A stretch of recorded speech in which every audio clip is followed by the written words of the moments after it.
विनोद सच्चिदानंद विदलित खेद आनंद नटन विनोद सच्चिदानंद विदलित खेद नव व्याकरण स्वभाव शिवनारायण तीर्थदेव नव व्याकरण स्वभाव शिवनारायण तीर्थदेव शिव शिव भवशरणं मम भवतु सदा तव स्मरणं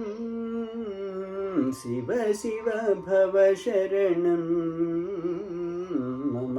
भवतु सदा तव स्मरणं।